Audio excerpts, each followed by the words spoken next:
Cheating wife begged me to sleep with her friend, but once I finally agreed, I caught her having an affair with that friend's husband. I thought experimenting would save my marriage, but uncovered the ugliest betrayal instead. I'm Eric, 35 male, and about 5 years ago, I married Clara, 34 female. We're both working professionals, living what you'd call a typical life. Work hard Monday through Friday, blow off steam with drinks every weekend, rinse and repeat. That's been our routine for years, but over the last 3 months, something switched. One Sunday afternoon, while we were relaxing at home, Clara suddenly pulled out her phone and started showing me photos of her friends, asking me to rate them. I shot her this bewildered look, and she laughed, telling me to treat it like a fun game, nothing serious. For whatever reason, I played along, but I made sure to tell her it was just for laughs, nothing more. She reassured me, and we jumped into this weird rate my friends activity. I ended up giving her friend Sarah, 33 female, the highest score. Clara and Sarah have been gym buddies for years, and I got to know Sarah's husband, Matt, 36 male. Not too long ago, eventually the four of us started hanging out, dinners, drinks, the usual. Then, out of nowhere, only a few days after that rating game, Clara asked me if I'd sleep with Sarah if I ever got the chance. I was totally thrown, didn't see that coming. I reminded her that I'd made it clear that the game didn't mean anything. I know how people can spin simple things into whole soap operas, and I wanted to shut this down, but she doubled down. She said she meant it and thought, if I was attracted to Sarah, I should get to explore that so there wouldn't be any secret desire or cheating down the road. I started denying it, saying it was just a silly game, and Sarah is good-looking among her friends, but I didn't actually want to sleep with her. But Clara kept pressing the point. She really wanted me to have a wild encounter with Sarah, saying it was better to scratch any itch openly rather than let it become a source of cheating later. Over the next few days, she wouldn't let the idea rest. Then, we were at Sarah and Matt's place for a little house party. It was just the four of us. We got bored, so we threw on a movie, and bad luck for us, it happened to be 2+2, which is literally about partner swapping and swinging. Afterwards, with drinks in us and all this suggestive energy from the movie, we all kind of looked at each other like, wait, you all thinking about what I'm thinking? We laughed it off, didn't do anything, and that was that for me. But not for Clara. Days later, the idea popped up again during a casual dinner. She hinted that maybe partner swapping would be fun. I laughed, thinking she was joking, but this time, she insisted she was serious. She suggested we try it with Sarah and Matt. I refused, saying it would just wreck both of our families, and she kind of backtracked. But I could tell she was still thinking about it. She said the movie just planted the thought, and she'd move past it soon enough. Time passed, but Clara kept bringing up spicing up our sex life. I understood where she was coming from. 7 years in, things can get a little routine. But I told her, that's part of marriage. You trade thrill for deeper stuff like trust and love. I came right out and asked if she wanted an open relationship, but she denied it instantly. She insisted she only wanted us to try new things together as a couple, not with other people. I kept repeating how much I loved her, how I only wanted her, but Clara just wouldn't drop it, always dropping hints about me sleeping with Sarah. Then, one night after her usual gym session, Clara burst in, excited, telling me she'd actually talked to Sarah about my supposed desire for her. And get this, Sarah and Matt had apparently been talking about shaking things up too. I asked Clara why on earth she'd talk about our bedroom with her friend, and she told me that's just normal for women. Maybe I'm just old-fashioned, but that's not something I'd share with any of my buddies. She added, grinning, that when she told Sarah I found her attractive, Sarah blushed, which made Clara think Sarah wanted to hook up with me too. At this point, I started to wonder if something shady was going on. I ended up checking Clara's phone, her messages, even her social media. Didn't find anything except a few spam messages from strangers. I felt like a jock for snooping. Since Clara has always been this bubbly, outgoing, filter-free type, I started beating myself up, thinking she just loved me enough to offer me some crazy kind of freedom. Yet, over the next month, the four of us, me and Clara, Sarah and Matt, kept hanging out like always. But there was a new energy. Clara would tease me in front of everyone, and even Matt would join in. Sarah herself blushed and kept making crazy eye contact. I have to admit, all that attention stirred something in me too. But every time, I'd emphasize to everyone, especially Clara, that I wasn't actually interested in making anything happen. Still, the pressure was on. Then, Clara and Sarah planned a little weekend getaway for all of us at a resort by the beach, coinciding with a Friday bank holiday, a long weekend. This wasn't our first group trip, but this time, Clara made it crystal clear she wanted me to sleep with Sarah during the trip. I flat out refused, but she kept saying, "We can always back out if it gets weird. How will we know unless we try?" She said this kind of adventure brings couples closer and is more common than people admit. I felt a weird mix of excitement and dread. It felt like stepping on a landmine. Was this going to destroy everything? I started asking online for advice. Is it really a good idea to bring in another person to spice up your marriage? Update 1.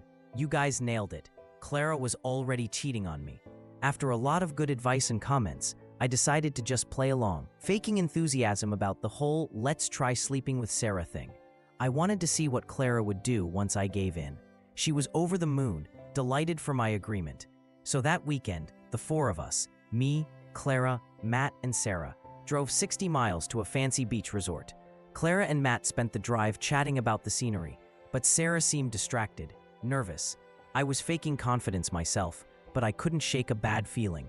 When we arrived Friday afternoon, the plan was simple: sunbathe, party in the evening. Then, well, Sarah and I were supposed to follow through on Clara's wild idea. During lunch, and while sunning ourselves, I tried to talk to Sarah alone, but she simply shrugged off my questions, saying she was just looking forward to seeing what the night brought. That party was wild, but while everyone else let loose, I was on edge. Matt tried encouraging me, saying Sarah was into me and liked my physique, which, now knowing everything, makes my skin crawl. At the end of the night, Sarah and I ended up alone in a room, awkwardly sitting side by side for who knows how long. Finally, she broke the tension by asking, "How do you want to start?" I asked her if we really needed to do anything at all. She gave me this confused look. I pressed her. Did she really want this? Sarah admitted that sure, she had a tiny crush, but never actually wanted to sleep with me. She told me Matt was the one who kept suggesting it, saying it would spice things up in their marriage. Turns out, Sarah and I were both manipulated by our spouses for their own ends. The seed was planted when Clara told her about the friend rating and how I picked Sarah as best looking. That night, Matt came home bragging about what a catch Sarah was. Even I wanted her. But I had never talked to Matt about any of it. It was all secondhand, Clara pushing the idea. So basically, Nat started pitching the idea of Sarah hooking up with me, while Clara was pushing me towards Sarah. Sarah denied Matt's advances multiple times, but he kept saying it would make things better in their marriage. She admitted she didn't want to sleep with me, and I confessed to her that I never wanted her either. She was stunned to realize she'd been lied to all along, that I'd been painted as the instigator in all this. At this point, we both realized what was happening. While we were sitting in that room, Sarah asked Matt if he and Clara would do the same thing. Matt denied it, said he just wanted Sarah to go first and see what happened. I told Sarah how Clara had constantly pushed for this, and that I'd snooped on Clara's phone before, but found nothing. We decided then and there it was time to get to the bottom of things. My first instinct was to confront Clara and Matt immediately, but Sarah insisted we catch them red-handed. So instead of going along with the plan and sleeping together, we pretended to be interested, then walked out to the lounge where Clara and Matt were cozy together on the couch, watching something on Matt's iPad. Not touching, not making out, just sitting close. We told them we'd changed our minds, that it felt wrong, so we wouldn't be hooking up. Their faces turned white. They tried to convince us to keep going, asking why we'd backpedaled. I lied and said a client scheduled a last-minute meeting, so Sarah and I would have to head home early, and invited the other two to continue the vacation.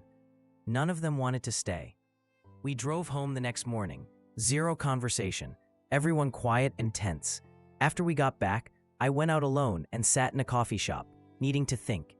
About an hour later, Sarah called me. She said Matt had also left their place, claiming a work emergency, but Sarah had asked a friend to follow him and would let me know where he went. Sure enough, both Clara and Matt were found at my house. Before I'd left, I told Clara I wouldn't be home until late, so this was their perfect opportunity. I drove back to pick up Sarah, fuming, and we headed to my house together. We unlocked the apartment and found them, naked. Sarah snapped photos while they panicked and scrambled for clothes. I lost it, threw all Clara's stuff outside and demanded she leave. Matt and Clara begged us to listen. Matt tried saying it was just experimenting, like last night. I grabbed him and shouted, demanding to know how long he'd been sleeping with my wife. He claimed this was the first time.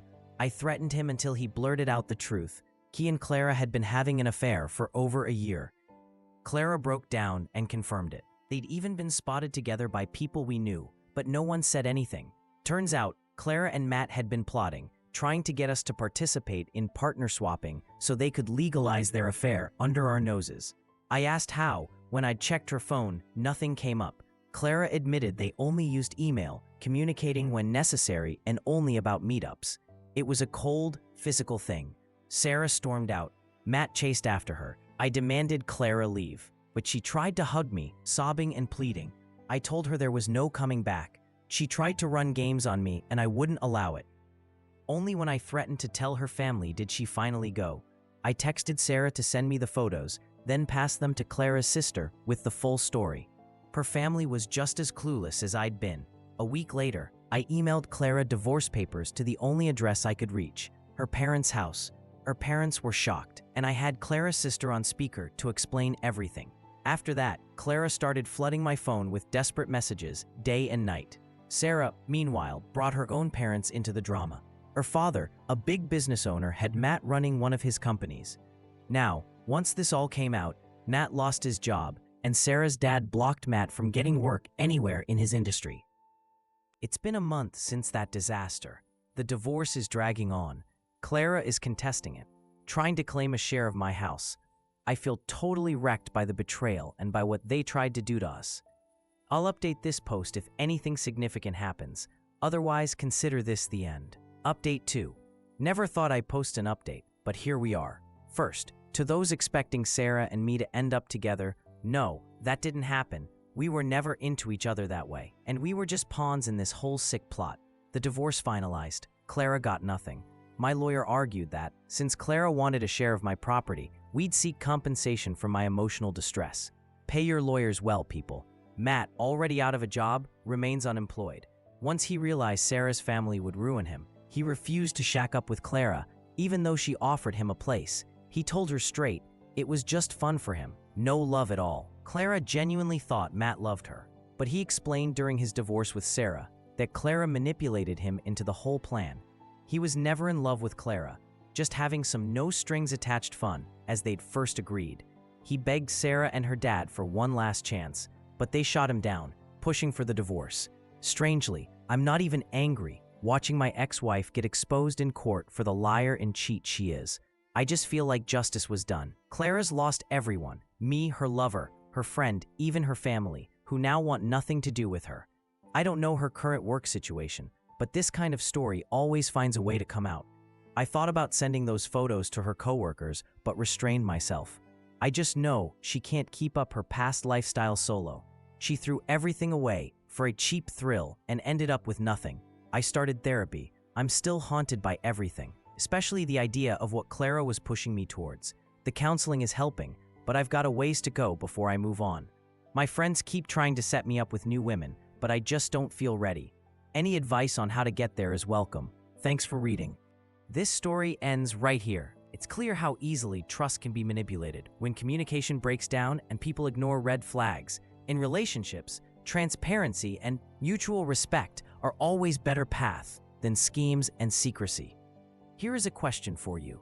Did you ever ignore your gut feeling and later regret it? Or did trusting your instincts ever save you from heartbreak? Share your experience in the comments.